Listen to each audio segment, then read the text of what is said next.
إن الحمد لله نحمده ونستعينه ونستغفره ونؤمن به ونتوكل عليه ونعوذ بالله من شرور أنفسنا ومن سيئات أعمالنا من يهده الله فلا مضل له ومن يضلل فلا هادي له أي فلن تجد له وليا مرشدا ونشهد أن لا إله إلا الله وحده لا شريك له والذي لا ضد له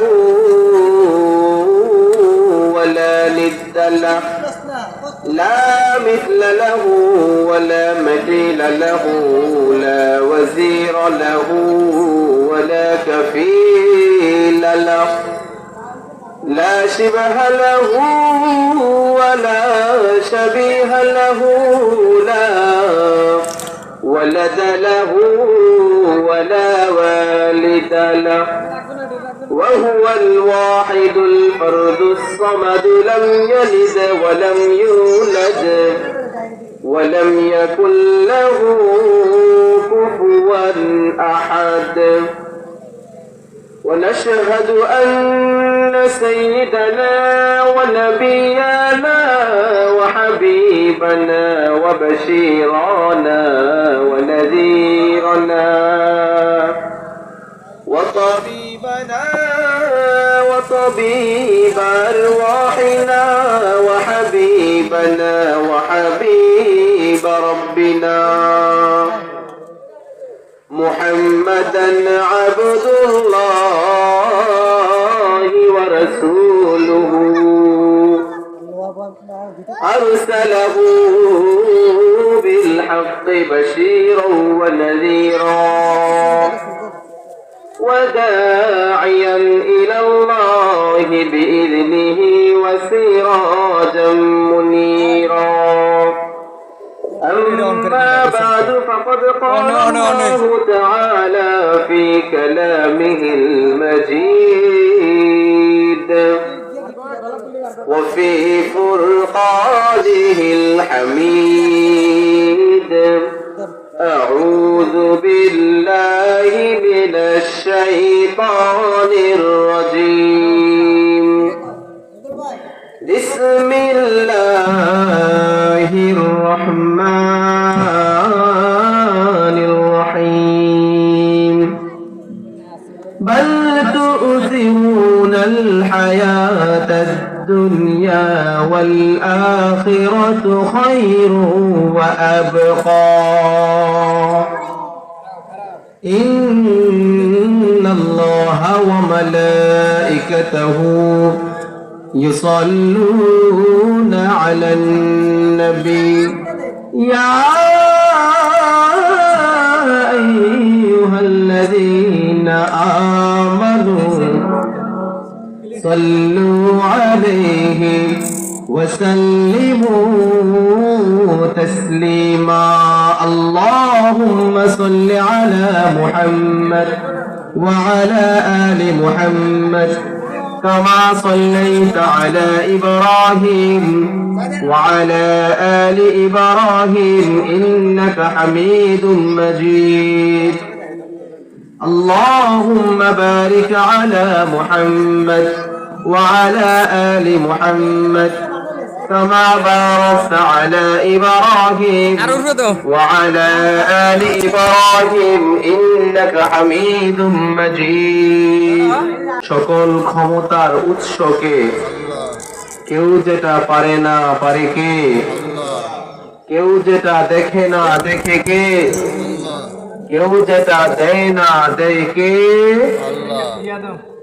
এজন্য সব সময় প্রশংসা করতে হবে কার খাওয়ার সময় প্রশংসা করব কার ঘুমানোর সময় প্রশংসা করব কার সকাল বেলায় প্রশংসা করব কার, আবার সন্ধ্যা বেলায় প্রশংসা করব কার।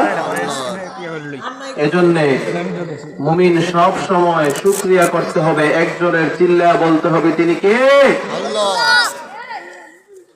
আমরা আল্লাহ তাআলা ইজ্জা ওয়াল জালালের দরবারে শুকরিয়া জ্ঞাপন করি যে আল্লাহ তাআলা আমাকে, আপনাকে, আমাদের সবাইকে আজকের এই সুন্দর চমৎকার কোরআনের বাগানে এসে বসার, কিছু কথা শোনার এবং পরবর্তী জীবনে আমল করার তৌফিক দিয়েছেন। এজন্য আসুন আমরা সকলেই মন প্রাণ ভূপ মুখ এক করে সিংহ শার্তুলের মতো গর্জন করে আকাশ বাতাস প্রকম্পিত করে আমরা সেই রবের দরবারে শুকরিয়া আদায় করি। আমরা সবাই পড়ি আলহামদুলিল্লাহ, সকলে পড়ি রব্বানা লাকাল হামদ হামদান কাসীরান তাইয়িবান মুবারাকান ফীহি ইয়া রাব্বি লাকাল হামদু কামা ইয়ানবাগি লিজালালি ওয়াজহিকা ওয়া আযীমি সুলতানিকা লাকাল হামদু বিল ইসলাম লাকাল হামদু বিল ঈমান লাকাল হামদু বিল কুরআন। আমরা শুকরিয়া করলাম কার? আল্লাহ। সব কিছু করতে পারে একজন, চিল্লায়া বলেন তিনি কে? আল্লাহ। রব্বুল আলামিন বলেন লাইন শাকারতুম লাযীদান্নাকুম ওয়া লাইন কাফারতুম ইন্না আযাবি লাশাদীদ।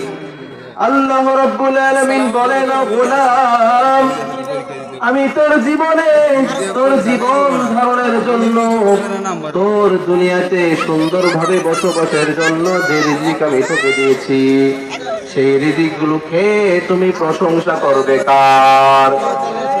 রব্বুল আলামিন বলেন লাইন শাকারতুম লাযীদান্নাকুম ওয়া লাইন কাফারতুম ইন্না আযাবি লাশাদীদ।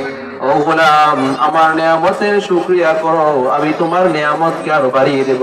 সুবহানাল্লাহ। কথাটা কার? জোরে বলেন আল্লাহ। এরপর রব্বুল আলামিন বলেন ওয়ালা ইন শাকারতুম ইন্না আযাবি লাশাদীদ ওয়ালা ইন কাফারতুম ইন্না আযাবি লাশাদীদ। আর যদি তুমি আমার নিয়ামতের নাশুকরি করো, আমার সঙ্গে নাফরমানিতে লিপ্ত হও, তোমার জন্য রয়েছে কঠিন আযাবের ব্যবস্থা। বলেন নাউযুবিল্লাহ। আবার রব্বুল আলামিন বলেন কুল লাউ কানাল বাহরু মিদাদান লিকালিমাতি রাব্বি লানাফিদাল বাহরু ক্বাবলা আন তানফাদা কালিমাতু রাব্বি ওয়ালাউ জিনা বিমিসলিহি মাদাদা। আল্লাহু আকবার। আল্লাহ রাব্বুল আলামিন বলেন নবী হে, ও নবী, আপনি মানুষকে বলে দিন দুনিয়ার সমস্ত সমুদ্রের পানিগুলো যদি কালিতে পরিণত হয়, আর দুনিয়ার সব বৃক্ষগুলো যদি, গাছের পাতাগুলো যদি খাতা হয়, দুনিয়ার মানুষেরা বসে বসে যদি সাগরের জল নামক কালি দিয়ে গাছের পাতা নামক খাতার উপরে আমি আল্লাহর প্রশংসা করতে শুরু করে দেয়, সাগরের জলগুলো শুকিয়ে যাবে, গাছের পাতা পুড়িয়ে যাবে, কিন্তু আমি আল্লাহর প্রশংসা করে কেউ শেষ করতে পারবে না। বলুন সুবহানাল্লাহ। এজন্য প্রিয় ভাইরা, জীবনে কখনো অভিযোগ করবেন না, এইটা নাই ওইটা নাই, পাইলাম না রে, খাইলাম না রে। না, মুমিন কখনো অভিযোগ করে না, সব সময় শুকরিয়া করবেন। আপনার চাইতে যে ব্যক্তিটা খারাপ অবস্থায় আছে আপনি তার দিকে তাকান, আপনার চেয়ে যে ব্যক্তি খারাপ অবস্থায় আছে আপনি তার দিকে একটাবার তাকান, তাহলে বুঝবেন আল্লাহ আপনাকে কত ভালো রেখেছে। আল্লামা শেখ সাদী রাহমাতুল্লাহি আলাইহি একজন বিখ্যাত কবি ছিলেন, যিনি বালাগাল উলা বিকামালিহি কাশাবাদ দুজা বিজামালিহি, এই কবিতা লিখে যিনি বিশ্ববিখ্যাত হয়েছিলেন। নাম শুনেছেন আপনারা? আল্লামা শেখ সাদী রাহমাতুল্লাহ আলাইহি ইরানের একজন বিখ্যাত কবি। তো তিনি একবার আর্থিক সমস্যায় ভুগছিলেন। খুব খেয়াল করে শুনবেন, আল্লামা শেখ সাদী রাহমাতুল্লাহি আলাইহি তিনি একবার অভাবে ছিলেন, তিনি এতটাই দারিদ্রতায় ছিলেন, তিনি মনে মনে আফসোস করতেছেন, হায় হায় আমি এত বড় একজন কবি, আমার পায়ে এক জোড়া জুতা নাই। কি নাই বলেন? কে বলতেছে এটা? শেখ সাদী বলতেছে, হায় হায়, আফসোস করে বলতেছে তিনি, আমি এত বড় একজন মনীষী, লেখক, কবি, আমার পায়ে এক জোড়া কি নাই, স্যান্ডেল নাই। তিনি যখন আফসোস করতে করতে ঘর থেকে বের হলেন, রাস্তার উপরে দেখলেন এক লোক ভিক্ষা করতেছে, দুটো পা নাই। কি নাই? এক লোক ভিক্ষা করে খায়, তার দুইটা পাই থাকে নাই। এই দৃশ্য দেখার পর শেখ সাদী বলেন, আল্লাহ, তিনি সেজদায় পড়ে গেলেন, আল্লাহ আমাকে তুমি অনেক ভালো রেখেছো, আল্লাহ শুকর শুকর আলহামদুলিল্লাহ। তিনি কি বললেন? শুকরিয়া আল্লাহ, আমাকে অনেক ভালো রেখেছো। তো এই জন্য জীবনে কেউ কোনোদিন অভিযোগ করবেন না, না শুকরি করবেন না। শুকরি আদায় করলে নিয়ামতকে বাড়িয়ে দিবেন একজন, তিনি কে? আল্লাহ। সম্মানিত ভাইরা, আজকে আমাদের হাতে সময় খুবই কম, সালাতুল মাগরিব আমাদের খুবই সন্নিকটে। আমরা এই সংক্ষিপ্ত সময়ের মধ্যে একটি চমৎকার বিষয় নিয়ে আলোচনা করব, যে বিষয়টা আমাদের প্রত্যেকের লাইফের সঙ্গে একদম জড়িত। যে বিষয় নিয়ে আলোচনা না করলে মানুষের অন্তর কাঁপে না, যেই বিষয়টা আমাদের জীবনে সবচাইতে নিশ্চিত, সেটা হচ্ছে মরণ। বলেন কি? মরণ। আজকে আমরা এই সংক্ষিপ্ত সময়ে মরণ সম্পর্কে, ডেথ সম্পর্কে আমরা ছোট্ট কিছু কথা বলে আলোচনা শেষ করবো ইনশাআল্লাহ। আমাদের এই ছোট্ট জীবনে আমরা এই দুনিয়ার পিছে পড়ে আমরা আখিরাতের সব কিছু হারিয়ে ফেলেছি ভাইয়েরা। এই ক্ষুদ্র জীবনের মায়ায় পড়ে, মোহে পড়ে আমরা আল্লাহকে ভুলে যাই। কিন্তু আল্লাহ বলেন, বাল তুসিরুনাল হায়াতাদ দুনিয়া ওয়াল আখিরাতু খায়রু ওয়া আবকা। আল্লাহ বলেন, ও মানুষ, তোমরা এই মায়ায় পড়ে, দুনিয়ার মোহে পড়ে তোমরা মনে করো এই দুনিয়াটাই বুঝি সব। এই দুনিয়া সব কিছু না, তোমাদের জন্য উত্তম হলো আখিরাতের জীবন। কে বলেছেন? রব্বুল আলামিন বলেন, বাল তুসিরুনাল হায়াতাদ দুনিয়া ওয়াল আখিরাতু খায়রু ওয়া আবকা। ও মানুষ, তোমরা মনে করো দুনিয়াটাই সব। দুনিয়া কি মজা লেলো, দুনিয়া তোমারই হ্যাঁ? দুনিয়া কি সব নাকি? এই দুনিয়ার জীবনটা হলো একটা ছোট্ট জীবন। আমরা ক্ষণিকের জন্য এই দুনিয়ার জীবনে মুসাফির হয়ে এসেছি। আবার যখন আমাদের টিকেট কেটে যাবে, আবার যখন আমাদের ফ্লাইটের সময় হয়ে যাবে, আমাদের সবাইকে চলে যেতে হবে একজনের কাছে, তিনি কে? আল্লাহ। এজন্য এই দুনিয়ার জীবনকে প্রাধান্য দেওয়া যাবে না। আল্লাহ তাআলা বলেন, কুল্লু নাফসিন যায়িকাতুল মাউত সুম্মা ইলাইনা তুরজাউন। সুবহানাল্লাহ। এই দুনিয়ায় আমরা যা কিছু দেখি, এই ভূখণ্ডে যা কিছু আমাদের চোখে ধরা পড়ে, মানুষ, পশু পাখি, গাছপালা, পাহাড় পর্বত, একদিন সব কিছু ধ্বংস হয়ে যাবে। কারণ রব্বুল আলামিন বলেন, কুল্লু মান আলাইহা ফানি ওয়া ইয়াবকা ওয়াজহু রাব্বিকা যুল জালালি ওয়াল ইকরাম। সবাই পড়েন, ফাবি আই আলাই রাব্বিকুমা তুকাযযিবান। এজন্য আল্লাহ বলেন, এই দুনিয়ার জীবনটা সব কিছু নয়, একদিন সবাইকে মরতে হবে। আমাদের এই জীবনে সব চাইতে নিশ্চিত বিষয় হচ্ছে মরণ, কিন্তু আমাদের জীবনে সবচেয়ে অনিশ্চিত বিষয় হচ্ছে মরণের সময়। কিভাবে দেখেন? আমরা যে মরবো আমরা সবাই জানি, তাই না? ঠিক না? কিন্তু কখন মরবো, কোথায় মরবো, কেউ জানি আমরা? কেউ জানি না। এজন্য সব সময় যে ব্যক্তি মৃত্যুর জন্য প্রস্তুত থাকে, প্রিপারেশন নেয়, সেই ব্যক্তি হলো উত্তম মানুষ, যে সব সময় মৃত্যুর জন্য প্রস্তুত রাখে। বলুন সুবহানাল্লাহ।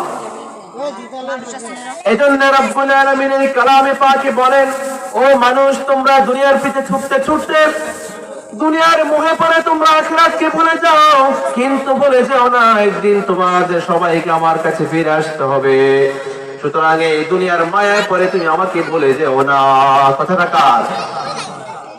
এই কোরআন হচ্ছে আমাদের সংবিধান, এই কোরআন হচ্ছে গাইডলাইন। এই কোরআন থেকে প্রেসক্রিপশন নিলে আমাদের জীবনটাকে আরো দিয়ে উজালা করে দিবেন কে? কিন্তু এই কোরআনের বিরোধিতা করলে আমাদেরকে ধ্বংস করে দিবেন কে? ফেরাউন ছিল পৃথিবীর সবচাইতে ক্ষমতাশীল বাদশাহ, নমরুদ ছিল ক্ষমতাশীল বাদশাহ, কারুন ছিল সম্পদশালী বাদশাহ। কিন্তু কোরআনের বিরোধিতা করার কারণে, ইসলামের বিপক্ষে যাওয়ার কারণে তাদেরকে দুনিয়া থেকে নিশ্চিহ্ন করে দিয়েছেন তিনি কে? আজকে এই এখনো আমাদের যারা কোরআনের বিরোধিতা করে, কোরআনের বিপক্ষে কথা বলে, তাদেরকেও ফেরাউনের মতো দুনিয়া থেকে বিদায় করে দিবেন কে? এজন্য কথা বলতে হবে কোরআন দিয়ে। কি দিয়ে? কথা শুনতে হবে কোরআন দিয়ে, কথা মানতে হবে কোরআন দিয়ে, আমল করতে হবে কোরআন থেকে, ঠিক না? তাহলেই আল্লাহ তাআলা আমাদের জীবনটাকে কোরআনের নূর দিয়ে আলোকিত করে দেবেন। পারেন আমিন। সম্মানিত ভাইয়েরা, মৃত্যু এমন এক সত্য যে জিনিসটা জীবনের সব স্বাদকে পাংশা করে দেয়। আমাদের এই ছোট্ট জীবনে আমরা কত স্বপ্ন দেখি, 10 তলা 20 তলা বিল্ডিং করব, প্রতিষ্ঠিত হব, ছেলে মেয়েদেরকে একটা বড় ঘরে বিয়ে দেব, ছেলেকে ডাক্তার বানাবো, মেয়েকে ইঞ্জিনিয়ার বানাবো, মেয়েকে বিসিএস ক্যাডার বানাবো, একটা বড় 10 তলা বিল্ডিং করব, ব্যাংক ব্যালেন্স করব। কত স্বপ্ন আমাদের এই জীবন নিয়ে। কিন্তু আফসোস, নিঃশ্বাসটা বের হওয়ার সঙ্গে সঙ্গে সবগুলো স্বপ্নের মধ্যে পিঠ ঢেলে দেয় কে? মৃত্যু। Death. The most sudden thing in our life is death. আমাদের এই ক্ষুদ্র জীবনে সবচাইতে সুনিশ্চিত বিষয় হলো মরণ, কিন্তু সবচাইতে অনিশ্চিত বিষয় হলো মরণের সময়। কে কোথায় মরবে, কখন মরবে কেউ জানে না। জানেন একজন, তিনি কে? আল্লাহ। কত রকমের মানুষের মরণ হয় দেখবেন, অ্যাক্সিডেন্টে মারা যায়, আছে না নাই? আবার পানিতে পড়ে মরে, আগুনে পড়ে মরে, রাস্তাঘাটে শিয়াল কুকুরের মতো মরে, আছে না নাই? আবার কাফের অবস্থায় মারা যায় এমন মুসলমান আছে না নাই? দেখবেন সারা জীবন হজ করেছে, সারা জীবন নামাজ করেছে, কিন্তু মৃত্যুর সময় কাফের হয়ে মারা যায়, আছে না নাই? এই জন্য বিশ্বনবী সব সময় একটা দোয়া বেশি বেশি পড়তেন, আল্লাহুম্মা রযুকনা হুসনুল খাওয়াতিম। ও আল্লাহ, আমার শেষটা তুমি ভালো করো, কারণ শেষ ভালো যার, সব ভালো তার। বিশ্বনবী সব সময় এই দোয়াটা বেশি বেশি পড়তেন, আল্লাহুম্মা রযুকনা হুসনুল খাওয়াতিম। ও আল্লাহ, আমার মৃত্যুটা তুমি শহীদ মৃত্যু দিও, কারণ আমিন। আমার মরণ যখন দিবা, আমার মরণটা তুমি শহীদি মরণ দিও। আমার মরণ যখন দিবা, তুমি আমাকে নামাজ অবস্থায় মরণ দিও, কারণ আমিন। আমাকে শহীদ করে সেই মিছিলে শরীক করে নিও, আমাকে শহীদ করে সেই মিছিলে শামিল করে নিও। যেই মিছিলের নেতা মীর হামজা, খোবাইব খাবা, আল্লাহর কাছে যারা অতি প্রিয়, শামিল করে নিও, আমাকে শহীদ করে সেই মিছিলে শামিল করে নিও। পড়েন আমিন। সব সময় দোয়া করতে হবে, আল্লাহ আমাদেরকে তুমি শহীদে মৃত্যু দিও। এজন্য এই মৃত্যু থেকে কেউ রেহাই পায় নাই, কেউ না। এমনকি যে ফেরেশতা মানুষের রূহ কবজ করে, যেই ফেরেশতা মালাকুল মউত দুনিয়ার শুরু থেকে নিয়ে আজকে পর্যন্ত কিয়ামত পর্যন্ত মানুষের রূহ কবজ করবে, ওই ফেরেশতারও মরণ আছে না নাই? কিয়ামতের দিন যখন আল্লাহর হুকুমে ইসরাফিল সিংহায় ফুৎকারের মাধ্যমে এই গোটা পৃথিবীকে মেসাকার করে দিবেন, কিয়ামত ঘটাবেন, আল্লাহ জিজ্ঞেস করবেন, ও জিবরাইল, ও আজরাইল, আখবিরনি মান ইয়াবকা, বলো আমাকে কে জীবিত আছে পৃথিবীতে? মালাকুল মউত বলে, আল্লাহ মানুষগুলো শেষ, ফেরেশতাগুলো মরে শেষ, সব পশু পাখি গুলো মরে শেষ, একমাত্র বাকি আছে আরশ বহনকারী ফেরেশতা, আর আমি আর আপনি। আল্লাহ বলবেন, আল্লাহ ও মালাকুল মাউত, যাও আরশ বহনকারী ফেরেশতাদেরকেও মেরে ফেলো। আল্লাহর হুকুম পাওয়া মাত্র আজরাইল আরশের বহনকারী ফেরেশতাদেরকে মেরে ফেলবেন। মারার পরে আল্লাহ বলবেন, ও মালাকুল মাউত, আখবিরনি মান ইয়াবকা, আর কে জীবিত আছে আমাকে জানাও। আজরাইল বলবে, আল্লাহ মানুষগুলো শেষ, জিনগুলো শেষ, পশু পাখিগুলো সব শেষ, এখন শুধু একমাত্র আপনি আর আমি ছাড়া আর কেউ জীবিত নাই। আল্লাহ বলবেন, ও মালাকুল মাউত, মুত মুত, ইয়া মালাকুল মাউত, তুইও মরে যা, তুইও মর। তখন সে বলবে, আল্লাহ এটা আবার কেমন কথা বললেন? আমি আপনার হুকুমে দুনিয়ার শুরু লগ্ন থেকে কিয়ামত পর্যন্ত সব মানুষের রূহ কবজ করলাম। যদি জানতাম আমাকেও মরতে হবে, কোনদিন আমি এই দায়িত্ব কাঁধে নিতাম না। আল্লাহ বলবেন, কুল্লু মান আলাইহা ফানি ওয়া ইয়াবকা ওয়াজহু রাব্বিকা যুল জালালি ওয়াল ইকরাম। এই ভূপৃষ্ঠে যা কিছু তোমরা দেখো সব একদিন ধ্বংস হবে। ধ্বংস হবে না একজন, তিনি কে? আল্লাহ ছাড়া সবকিছু ধ্বংস হবে। ধ্বংস কে বলেছেন? তখন আল্লাহ বলবেন, মালাকুল মাউত, তুইও মরে যা। আজীবন তুই মানুষের রূহ কবজ করেছিস, আজীবন তুই মানুষকে মেরেছিস, আজকে তুইও মরে যা। এই কথা শোনা মাত্র আজরাইল কম্পন কাঁপতে কাঁপতে তার জ্বর চলে আসবে, জ্বর কাপড়ে চলে যাবে, খিচুড়ি চলে আসবে। মালাকুল মাউত সে আরাফে দাঁড়াবে, আরাফে দাঁড়িয়ে একটা চিৎকার মারবে, যে চিৎকারের আওয়াজ গগন বিদীর্ণ চিৎকার, এমন জোরে আওয়াজ হবে গোটা পৃথিবীর জমিনটা থর থর করে কাঁপবে তার চিৎকারে। মালাকুল মাউত দুনিয়া থেকে বিদায় হয়ে গেল। এই জন্য এই ভূপৃষ্ঠের আল্লাহ ছাড়া সব কিছু একদিন ধ্বংস হবে, কি হবে না বলেন? ধ্বংস হয়ে যাবে। এরই নাম হলো মরণ। একদিন আমার নাম হবে লাশ, একদিন আমার নাম হবে লাশ। সাদা কাফন পরবে দেহ, রবে না আর আপন কেহ। সাদা কাফন পরবে দেহ, রবে না আর আপন কেহ। ধ্বংস হবে রে নিঃশ্বাস, একদিন আমার নাম হবে লাশ, একদিন আমার নাম হবে লাশ। ঠিক না? একদিন সবাইকে চলে যেতে হবে রবের নিকট, কেউ থাকতে পারবো না। এরপরেও আমাদের এই জীবনের চাহিদার কোনো শেষ নাই, চাওয়ার কোনো শেষ নাই, চাহিদার কোনো শেষ নাই। আমরা যত চাই তত পাই, যত পাই তত চাই, চাওয়ার কোনো শেষ নাই। যার সাইকেল আছে সে খোঁজে একটা হুন্ডা হলে ভালো হতো, যার হুন্ডা আছে সে মনে করে একটা প্রাইভেট কার হলে ভালো হতো, যার কার আছে সে মনে করে একটা হেলিকপ্টার হলে ভালো হতো, তাই না? চাহিদার কোনো শেষ নাই। এই জন্য আল্লাহ বলেন, আল্লাহকুমুত তাকাসুর হাত্তা যুরতুমুল মাকাবির। ও মানুষ, দুনিয়ার প্রাচুর্য তোমাদেরকে গাফেল বানিয়ে রেখেছে। কবরে যাওয়ার পর্যন্ত তোমাদের এই খাই খাই স্বভাব বন্ধ হবে না। কে বলেছেন? পাইলাম না, খাইলাম না, এটা লাগবে, ওটা লাগবে, যাওয়ার কোনো শেষ নাই। কবরের মাটি ছাড়া আমাদের এই মুখ কেউ বন্ধ করতে পারবে না, ঠিক কিনা?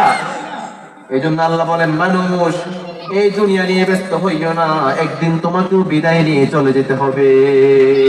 একদিন মাটির ভিতরে হবে ঘর, রে মন আমার কেন বাঁধো দালান ঘর, রে মন আমার কেন বাঁধো দালান ঘর। প্রাণ পাখি উড়ে যাবে পিঞ্জর ছেড়ে, ধরা ধোবে সবই রবে, তুমি যাবে চলে। বন্ধু বান্ধব যত মাতা পিতা তারা সুত, বন্ধু বান্ধব যত, মাতা পিতা তারা সুত, সবই হবে তোমার পরে। মন আমার কেন বাঁধো দালান ঘর, একদিন মাটির ভিতরে হবে ঘর রে। মন আমার কেন বাঁধো দালান ঘর। এজন্য ওমর ফারুক বলতেন, মুতু ক্বাবলা আন তামুতু, মরার আগে একবার মরো। তুমি মরার আগে একবার মরো। হাসিবু ক্বাবলা আন তুহাসাবু আলাইকুম, কিয়ামতের দিন তোমার হিসাব নেওয়ার আগে তুমি নিজেই নিজের হিসাবটা একবার মিলাও। কি করেছো দেখো, চোখটা বন্ধ করো, কি করেছো জীবনে। কত মানুষকে তুমি মেরেছো, কত মানুষকে তুমি অন্যায় ভাবে জুলুম করেছো, কত মানুষের জায়গা তুমি দখল করেছো। একটু চিন্তা করো, হিসাব মিলাও। হিসেব কষার সময় হয়েছে তোমার। আর কত, আর কত, অনেক হয়েছে, আর না, থামো। কত মানুষকে তুমি অন্যায় ভাবে গালিগালাজ করেছো, কত মানুষকে তুমি মিথ্যা অপবাদ দিয়ে জেলে ঢুকিয়েছো, ঠিক না? কত আলেম ওলামাদেরকে হক কথা বলার কারণে তুমি চাকরি থেকে যুক্তিত করেছো, চাকরি ছাড়িয়ে দিয়েছো। কত আলেমদেরকে তুমি আয়না ঘরে বন্দি করে বছরের পর বছর শাস্তি দিয়েছো, আছে না নাই? ওই দিন হিসাব হবে, হিসাব। বিচারের কাঠগড়ায় দাঁড়াতে হবে কি হবে না? কাল কিয়ামতের দিন আল্লাহ তাআলা যখন সব মানুষদেরকে দাঁড় করাবে, মিজানের পাল্লা যখন দাঁড় করাবে, সবার হিসাবগুলো নেওয়া হবে। কি করেছিস বল, নিজের মুখে স্বীকার কর। মিথ্যা বলার কোনো উপায় থাকবে না। মিথ্যা বলে পার পাওয়ার কোনো সুযোগ থাকবে না। দুনিয়াতে মিথ্যা বলে ছাড় পেয়ে যায়, আছে না নাই? 7 খুন করে মাফ পেয়ে যায়, আছে না নাই? আদালতে গিয়ে উকিলকে ঘুষ খাইয়ে বিচার মাফ পেয়ে যায়, আছে না নাই?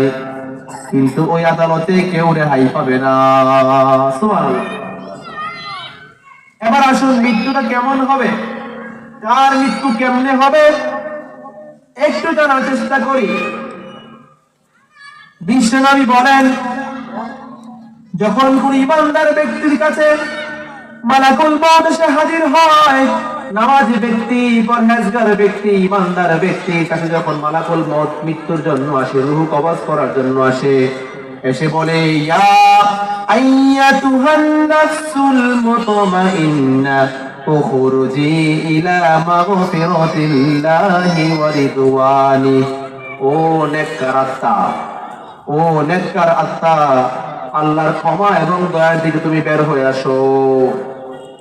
ইমানদার যখন মৃত্যু সজ্জায় শায়িত হয়, মালাকুল মউত তখন সুন্দর পোশাক পরে, জান্নাতি খুশবু নিয়ে, খুশবু মেখে, জান্নাতি কাফন নিয়ে হাজির হয়। এসে বলে, ইয়া আইয়াতুহান নাফসুল মুতমাইন্নাহ, হে নেক আত্মা, পবিত্র আত্মা, উখরুজি ইলা মাগফিরাতিল্লাহি ওয়া রিদওয়ানি, আল্লাহর ক্ষমা এবং সন্তুষ্টির দিকে বের হয়ে আসো।